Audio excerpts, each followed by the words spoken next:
There's always two ways to make a movie, the easy way and the hard way. We choose the hard way every single time. We've had to deal with the MTA, who've been pretty great. We've had to deal with the city of New York. We've had to deal with the people of New York and upsetting the streets. It's been a massive challenge. My first reaction reading the script, which is often the reaction I have with all of Tony's movies, was how are we going to do that? You want to do what? When? Working around with Tony, that's his old hat. You know, you're always pushing the envelope, always going to the edge. And we get there. Somehow we get there. The MTA were fantastic. They gave me real trains and real speed, and there's nothing to beat that reality. It's much more dangerous, you know, than when you do it on stage.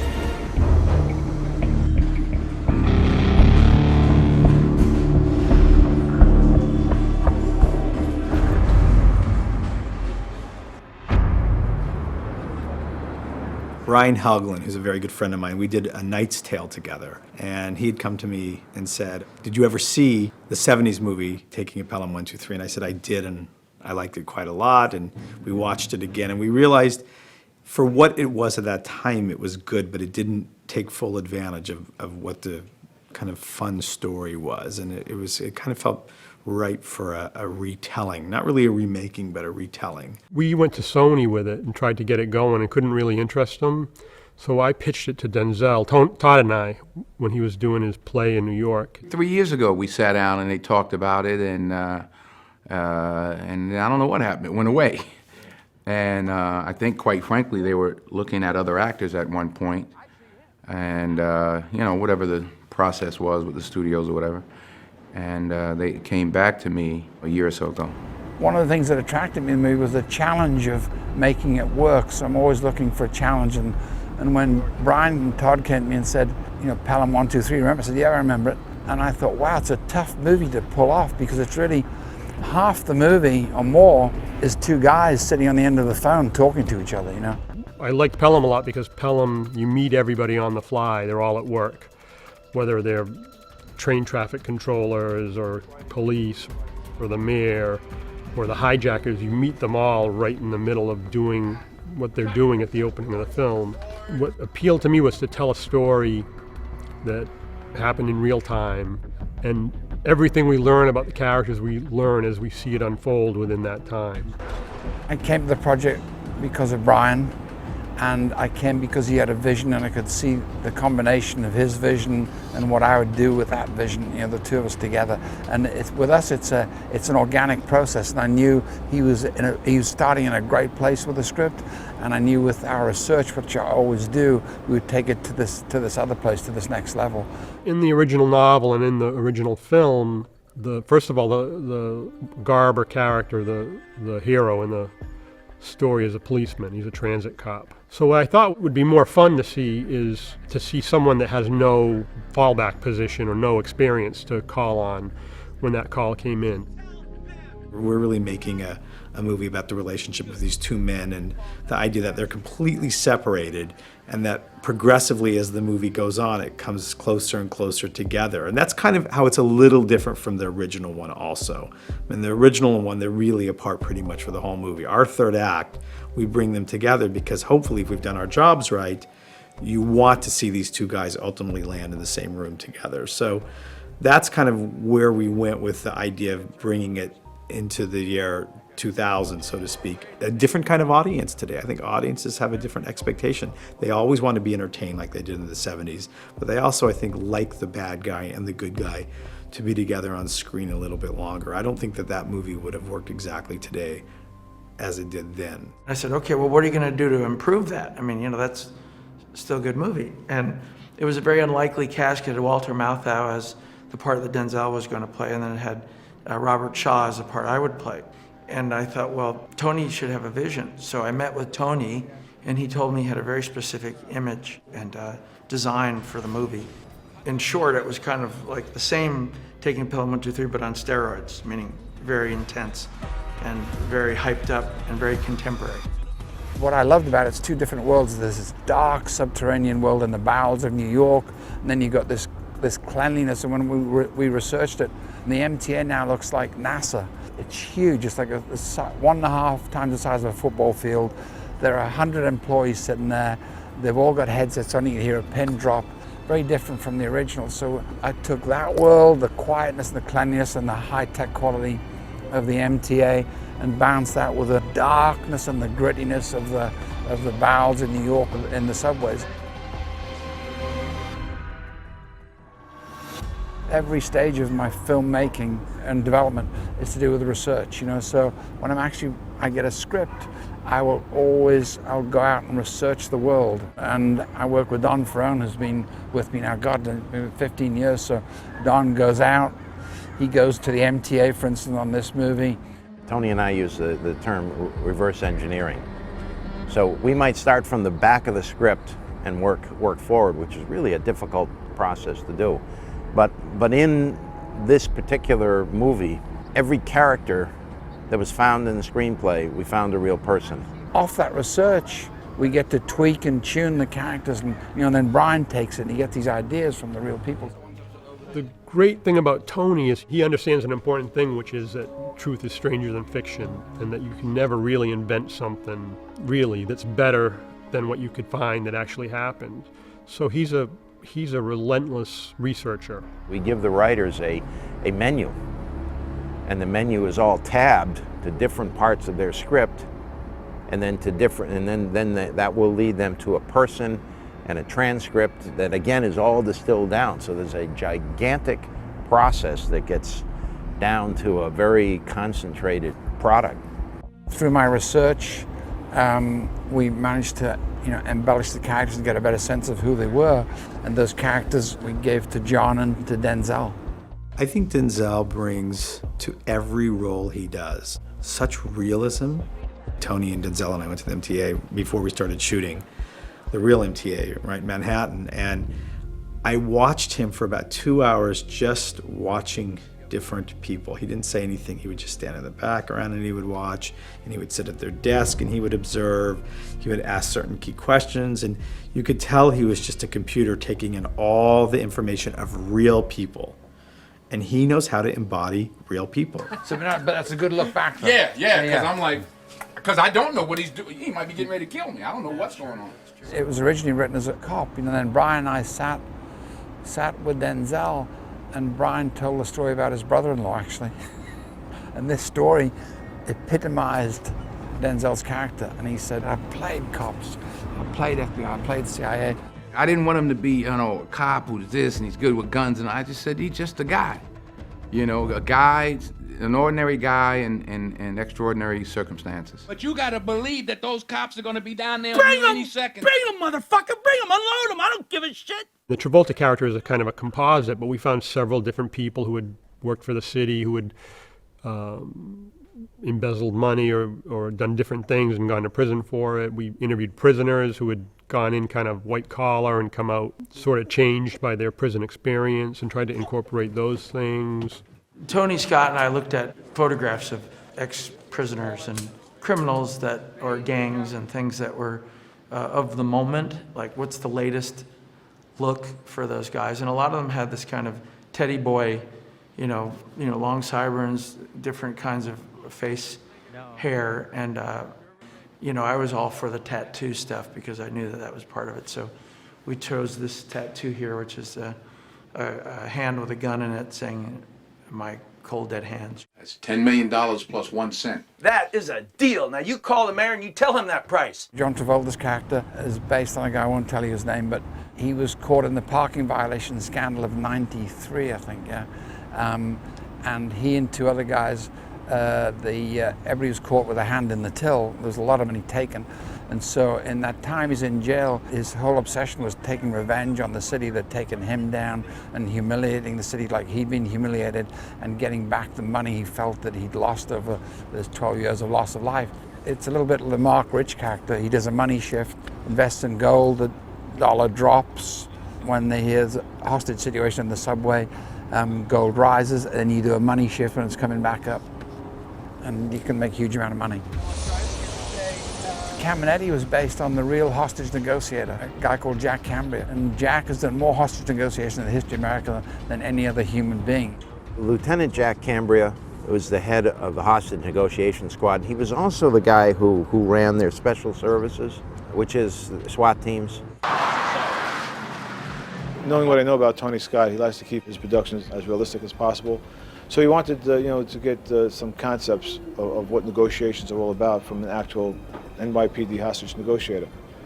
So he doesn't really kind of go, off the chart with the script. So I worked with some of the writers in telling them about what I do, some of the basics of hostage negotiations, what we try to accomplish, and ultimately this is how the script was, although the stuff I gave them at least was written into the script. In the original movie of this, there is no negotiator. That was invented afterwards.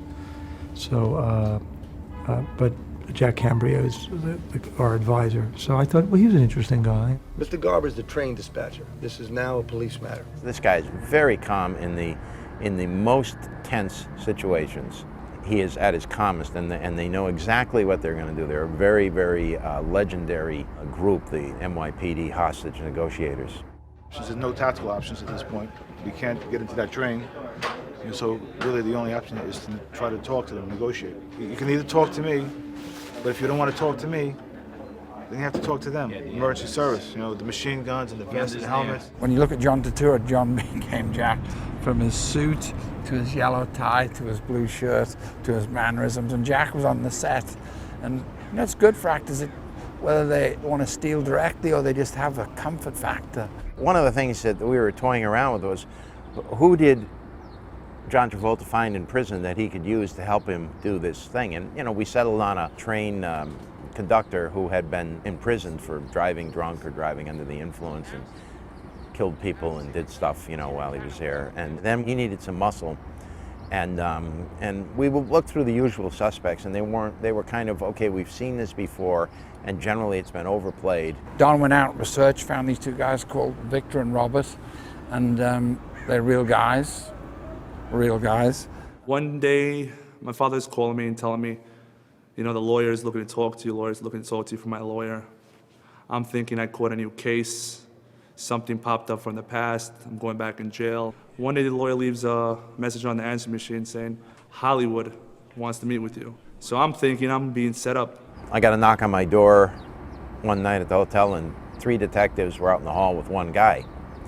A big, tall guy with a beard who had that 1,000-mile stare and wouldn't smile. And they brought him in and sat him down and got me aside and said, this guy's the real deal. He's an Albanian mixed up in some bad stuff, and I just got out of jail. They looked at my record and they said to me, this character got fucked over.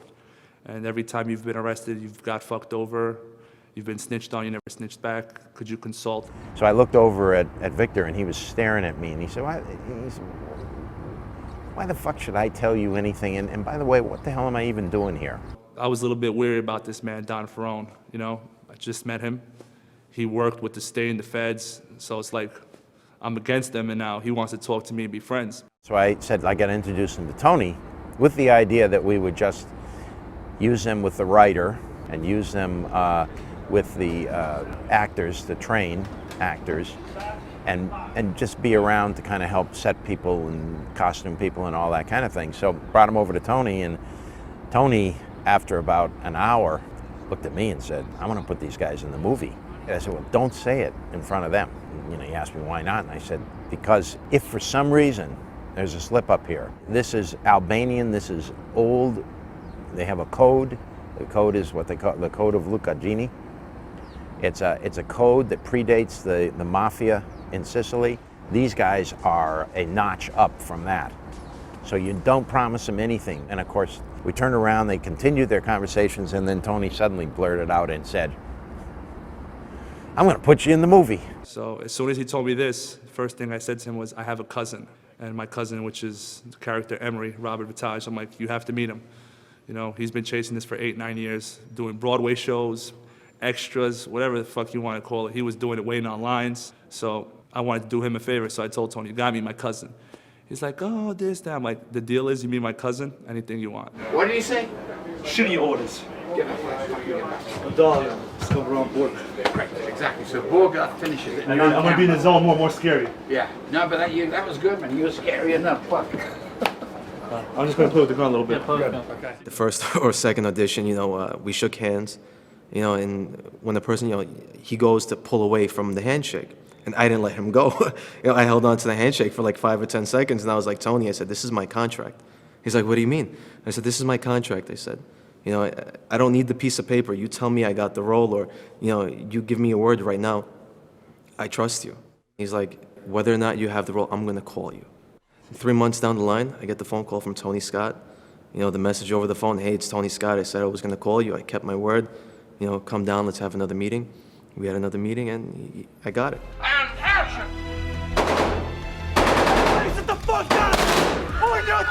Once you have your fiction, once you have your script, and you layer in reality onto the script, it becomes a whole different movie. I think my process is fairly unique. It's a lot of work, but in the end, it's much easier when you're actually shooting, if you have real people to reference and the real world to reference. I'm always inspired by the real world, so I get to educate myself in terms of touching worlds that I would never touch unless I was a movie director, and I get to entertain myself, which is what I like to do with my movies. Okay, traffic, let's get in position now. Everybody get in position 1. Let's go, right away. Shooting in New York is a nightmare. When I say it's a nightmare, I went in there because the first answer is no. You can't tell them no. You want to, you tell them no, like, no, I can't do this. I really can't do this. And they find ways to make it work for him. We brought Janice Polly with us, who's a location scout, who's been with Tony for many, many years. And she's the terrier. So you just send her in and you get you're kidding, but she gets it. She gets it all, and she's just amazing. And and so we're right behind her. As she gets it, we're in there figuring it out. No is just another hurdle to get over until we get to yes. So with Tony, he's relentless. He at times really knows what he wants, and at times he knows what he wants when he sees what he doesn't want.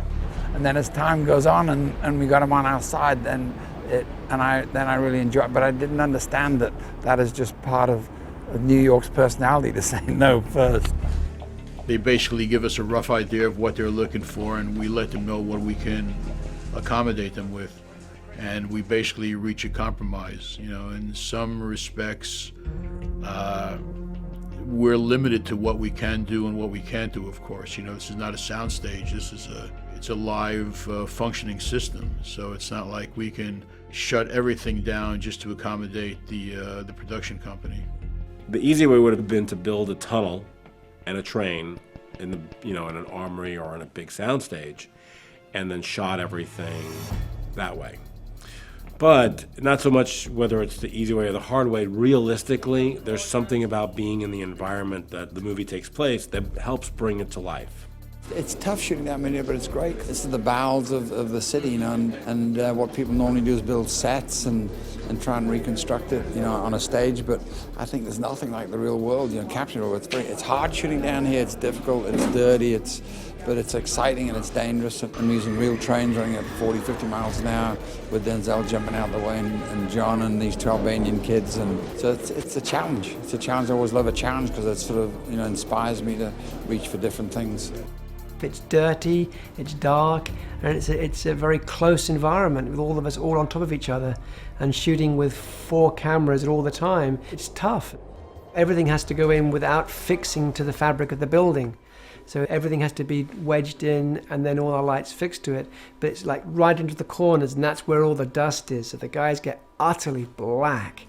This dust is so fine, it gets everywhere. But it's well worth it, because when you start intercutting all of the stage stuff with the real stuff, it just looks great. We had half of our time was spent in actual subways, in the tunnels, and then half of the time was on a set created as such.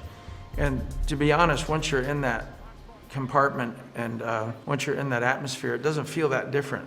The main qualities are small, oppressive, and stuffy. Hey, get me Bastion! And find your fucking guts! I can't say I wasn't glad that it was over. I had enough. 3 months of being in a dungeon-like atmosphere was enough. But Did it help? Of course. It helped to create an ambiance, an atmosphere for the characters to thrive in. The biggest challenge in this movie, unlike some of the other movies which were shot basically on the platforms and on a moving train where you can control the people and you can control the action, the biggest obstacle on this movie is actually shooting on the track, removing the power, restoring the power, integrating the train with the actor and the production company personnel that have to set up the lights and the cameras, and also allowing the passenger trains to move on the adjacent tracks. Normally the MTA will tell you these are the places that you shoot, but we want something different. We want to bring something more to the film. So we always take it to the next level. We want to go to places that are difficult to shoot but are visually interesting. Really having two trains, two different tracks simultaneously, that really was a major challenge for us. It's like, where can we actually film this and not inconvenience our customers? Where can we do it and everyone is safe? I think the biggest challenge for us, from my side of it, is the longevity of the shoot. Now, normally, when we do a movie shoot, it maybe lasts 1 day, maybe 2 days. Very rarely do we have a movie shoot that I've been involved in that lasts 6 weeks. And since the bulk of this is all subways, whatever they couldn't shoot in the studio, the rest is down here. And to get everybody to be on the same page for 6 weeks, it takes a lot of resources. On the real train, we're doing everything where you would see the train moving. You'd be wide enough to see the wheels and wide enough to see the environment which the train is in. You ready? We're rolling. The train's starting. Everything that took place inside the train, we felt it would make more sense to do on a soundstage.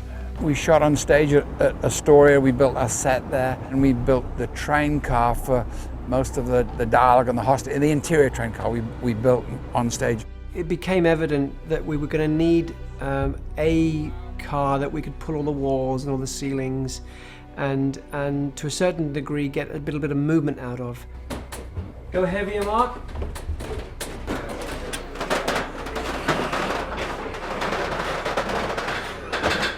If we can do the hard stop and everybody loses their balance. Can he give us a hard stop now? Yeah, I think do a hard stop. Or crank it up and one hard stop. Yeah.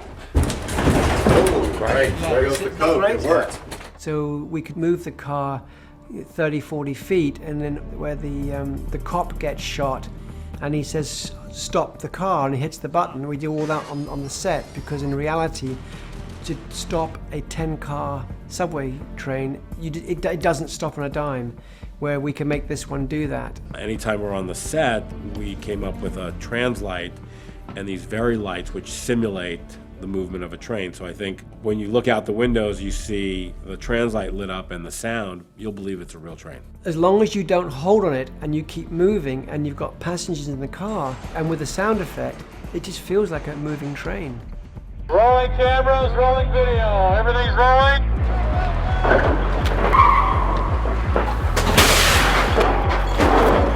Shooting the locations that we did were some of the most difficult in New York, whether it be the bridges, whether it be, Fifth Avenue, whether it be Lexington, Madison, all these different areas that are so packed with so many people, so many vehicles, so many different parameters by the city themselves, not only because of filming, but since 9/11, there were so many restrictions put on us. The amount of stunts, the amount of action we wanted to do was very difficult. The money run was another device or vehicle, in a metaphoric sense, that I could use as a ticking clock. It was another way of cross-cutting energy, cross-cutting different worlds with these two guys talking to each other, The money run was a huge organizational plan with the amount of traffic control and 100 PAs, and it took a lot of organization to get that put together. It became apparent that we might have to separate this stuff out and create an action unit, a second unit to cover these sequences. This was the first film that Tony has ever done, either before I came along or after I've come along, that he's ever had a second unit. And I think begrudgingly he agreed to the second unit, to kind of release the power of having that and the control of having his style and his stamp on it because of the parameters of shooting in the city, what they would give us, the locations they would give us, when they would give us those locations, and the time frame that he had to shoot everything and to get it done in an expeditious way. Basically, our first day of shooting out of the box, Tony was on set because he really wanted to be a part of it and put his stamp on the action.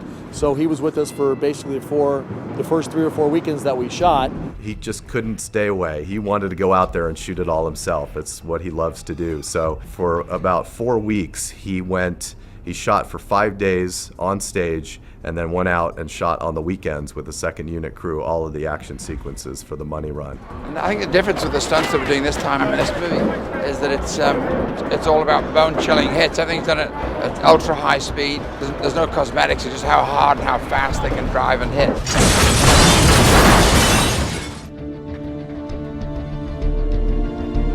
Ryan and I struggled, with how the two characters were going to finally resolve, and in the end, everything comes to bear when you're with script and you're with locations, and you say, well, the movie opens with the city of New York being the bad guy, and I want to see it close with the city of New York as the third character there on camera. So we try to find a location which gave us an overview of Wall Street, and obviously the other places were then the bridges, We found on Manhattan Bridge had a train running across it, so I had all my elements in one location at the end. I remember when we first mentioned it, they just said, it'll never be done. But lo and behold, you break it down, you systematically go through it with all the relevant people and the relevant agencies. We had a weekend to do it, a Saturday and Sunday, and Saturday morning we staged a huge traffic jam on the Manhattan Bridge. It's got 2 levels, the bridge, and we were able to keep the upper levels open to traffic and close the lower level, which is where Tony wanted to shoot, because right alongside the traffic are trains running on either side across the bridge, subway trains. So we had hundreds of cars, we had 3 helicopters, we had trains going by, and it was a massive thing for us to coordinate. Being up on the bridge and walking across the tracks up there is just something that it can be very difficult to do if you're not used to it. You're out over the water, there's gaps between the ties. Then on the Sunday, we shot on the walkway itself, but what happened that day is we had rain coming in for the afternoon, and so we were shooting away, and we got delayed several hours by rain. We just had to wait it out. We got really lucky with the rain that it ended, and the sun came out right at the end of the day. We were able to shoot dialogue coverage, and then everybody scrambled to get all the equipment off the bridge as Tony raced over to the helicopter landing pad down the road, came up in a helicopter and shot helicopter shots of the 2 actors playing the sequence out at the end of the movie and coordinating the train going by at the same time. It was amazing. All the elements of the story there in one frame. Denzel, John, and the city of New York. I ain't going back to prison. He sees the movie in his head, and he sees the individual scenes, and he sees the way they're most interestingly shot, and he sees the composition of them, and he understands where to zero in and where to pull back, and he's a painter.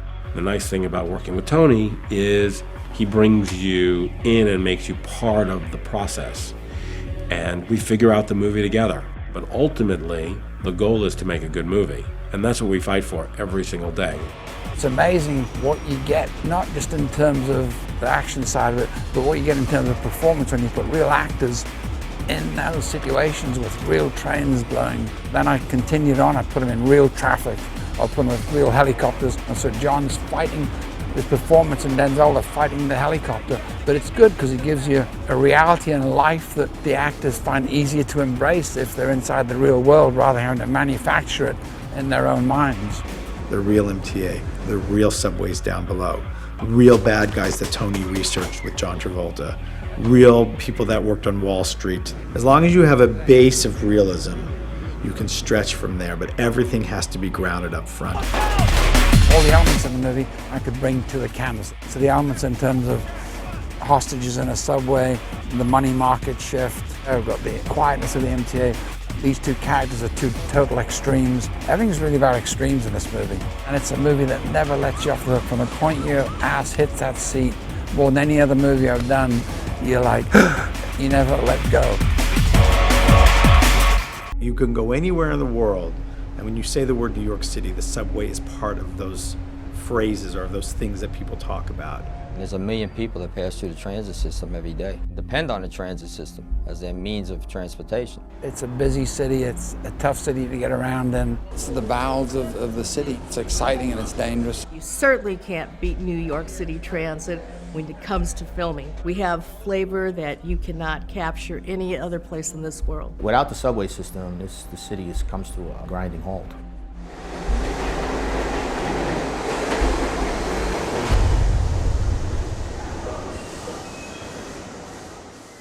Well, subways are part of everybody's life in New York if you want to get somewhere fast and you want to get there economically. We're the only system in the world that operates 24 hours a day. The only system, 24 hours a day, 7 days a week. Every day they run about 6,000 trains. The amount of trains that's needed to carry these millions of people, several million people in New York City, is tremendous. I don't know what the percentage is, but I would imagine 8 out of 10 people rely on the subway. I mean, it's a critical key of getting around this city, of transportation, and without it, I think the city could shut down. So it's a very integral part to the reality of New York City, and obviously it's an integral part to our movie. The subway system is the main artery of transportation in New York City. It always has been, even when I was a kid. We never had cars. We lived in communities and everybody lived, next to their relatives, and we all took the subway into Manhattan because Manhattan was the focal point of New York culture. It's where all the movies and museums and plays were. And to this day, you find the same thing happening. People that live in a city don't necessarily have cars, and if they do, they choose not to drive their cars into Manhattan, and a lot of people still take the subway into Manhattan. Where else in the world can you go from the beginning of the Bronx all the way to Brooklyn? And you can stop in the middle along the way downtown in Manhattan, in Queens, for $2 now. I've grown up on the trains and buses of this city all my life, and until this day, I still get on the train. Matter of fact, just yesterday, I was on the train, because it's a quick and easy way to get around. And of course, as an actor, 16 years old, even 15 years old, as I started out in Manhattan, we needed to get around quick. So you had an audition on, the east side of New York, and then you had it in the Village the next day for an off-Broadway show, and then later that day you had to be back on Madison for a commercial or something. You had to get around Manhattan quickly, and then back home. So you used the subways a lot, and they were cheap, fast, and crowded often.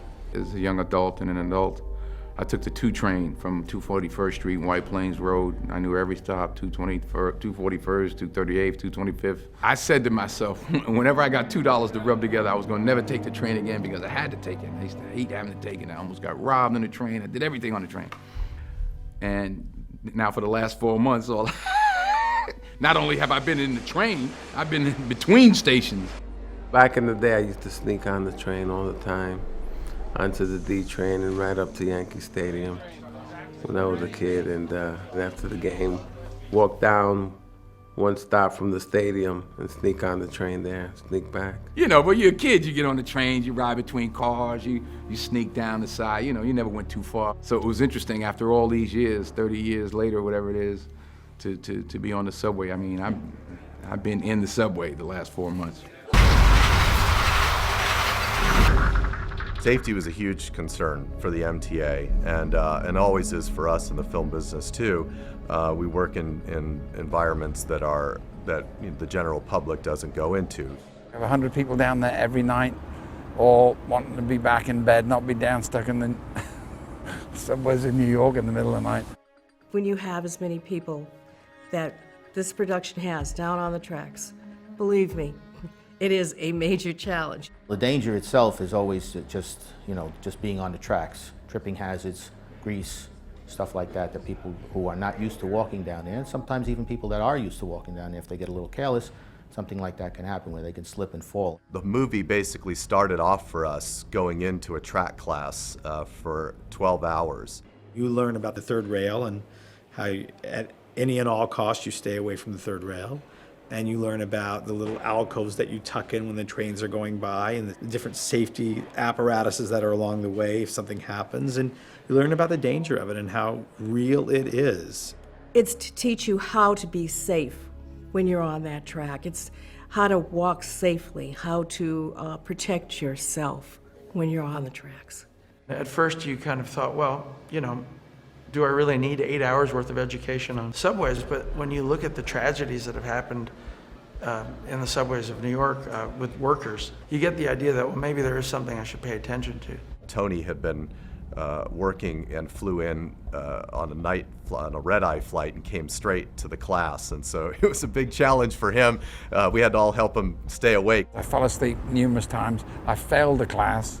There was a lot of information, and then they took the whole class onto the tracks with these safety vests and flashlights and helmets and all this stuff, and we went down and had to do what they call clearing up, which is there's a train coming by, you have to stand in an area that's got enough clearance that you don't get hit by the train as it comes by. Nowadays, the brand new trains are so quiet that you can be out there and the train will be up on you without you even knowing it. Even them going by at like 10 miles an hour, there's something a little scary about it. So they put me between two trains, one going 40 miles that way, one going 40 miles out this way. They're standing in this little arched tunnel. It's weird, it's very claustrophobic. Those trains going at that speed, you've only got maybe a foot either side of you with these trains blasting. You don't realize how big they are because on the platform you're raised up, whatever it is, 6-8 feet, so you're raised up to the door level.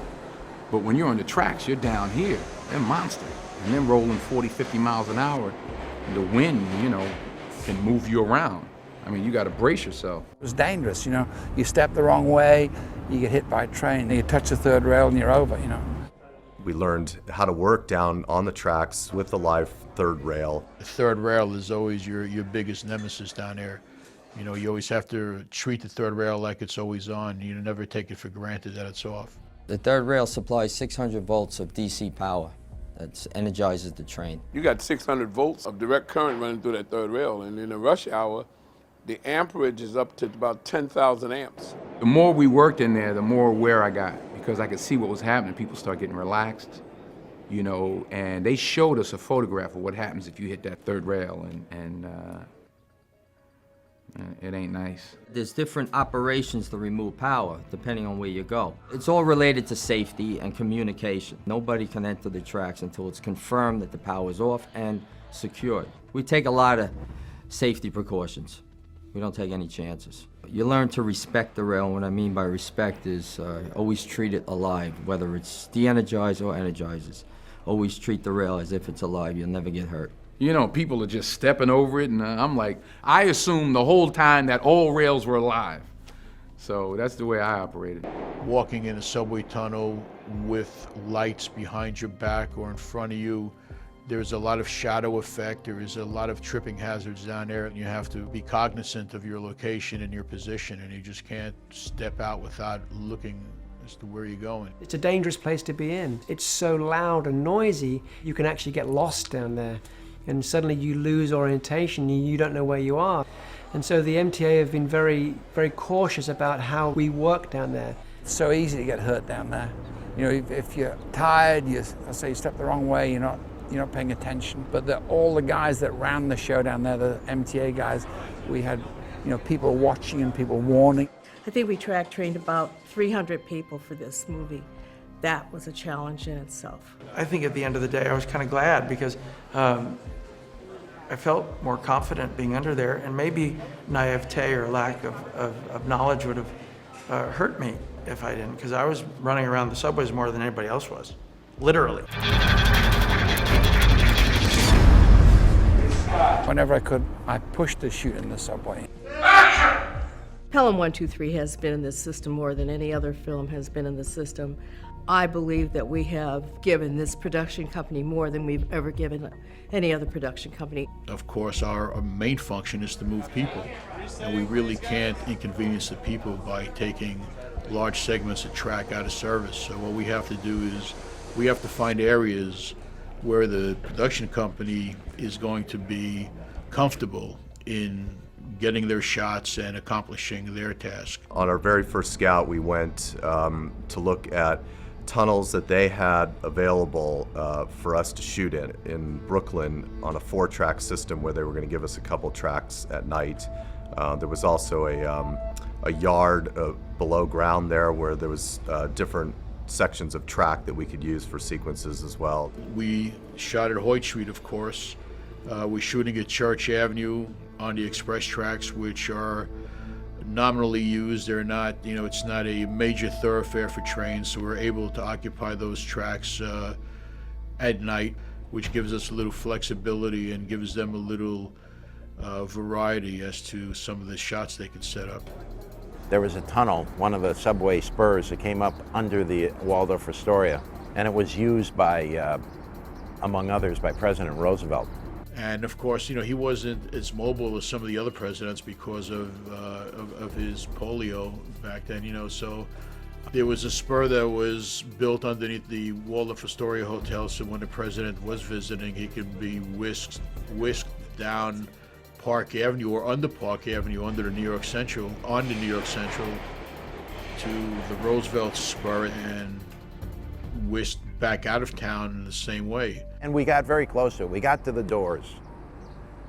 We were never allowed into the tunnel itself because I believe it's still being used. We have used tracks this time that we've never used before, and they're the tracks that lead into the Transit Museum. The museum is fed with 600 volts of DC current from the third rail. And to have the museum energized on a daily basis and also have the film company, it wasn't possible. So third rail had to divert a 900-foot jumper cable to the adjacent track to accommodate the museum and also to accommodate the movie production company. That was a big project, getting the cars in and out of the museum in order to do the shot, because those cars are usually non-operating cars. We're using new technology trains. We're using cars from the IRT R142s and cars from the B-Vision R160s, plus a single R62A from the number 7 line, which they've dressed up to look like an R142. They wanted to use a single car for this whole thing, sort of like the original movie. We don't have any except in the Flushing line. That's the only place we have a single car. The MTA very, very kindly allowed us to use that single car because it's the only train that will run as a single car on the track. They allowed us to basically build our own train inside and put a whole exterior on the outside of that train, which I don't think has ever been done before here. So we had to take one car, get it designated for the movie, and in turn they had to transfer that car from the Flushing line to 207th Street, where car equipment gutted the train, gutted the car, and then the movie company came in and they refurbished the car to make it look like the new equipment, because that's what Tony Scott wanted to, I guess, enhance, was the new equipment. And we couldn't give him the single car with the new equipment, so this was the next best thing. We usually don't run those cars around by themselves. To run that from Ocean Parkway to West 8th Street or almost to Stillwell Avenue by itself was kind of interesting. The MTA were fantastic. They let us do things that they'd never done before, so they gave us real trains to play with. They gave us live 4-track systems. The local trains running back on the outside tracks, and we owned the 2 center tracks. In this particular movie, there was so many countless meetings on making sure we had the right equipment available for the crew to use, the right locations, the right amount of flagmen that were needed to protect everybody, because don't forget, we do have the trains are running in and around us. You couldn't do this movie without their commitment to wanting to do the movie. It's a huge undertaking. It takes a lot of their resources, obviously. The people that we've met along the way have just been fantastic. They all remember the old movie, the Walter Matthau version, and now with Tony and his work being known for the excitement it brings, they've also become excited about being a part of the movie. It seemed like everybody was just out in front about helping. Everybody wanted to lend a hand in this movie. It just felt like everybody wanted to be a part of it. I know that I was the one that said, if you bring this film here, and I meant that, if you bring this film here, we will give you almost everything you want. And we have given them everything that they have asked for. We've said no, but let's find a way to make this work. We've always come to a happy medium. The MTA workers are great, great workers, and they know what they're doing. And they have the last word ultimately. I respect the people that work down there. The hell of a job that they have to maintain a system like that and to be safe. It was logistically very hard, you know, but the MTA, who became the Pelham family, they were great. We got our core group in there, and they're all fantastic. They gave me everything and more than they'd given any other film that's ever shot there.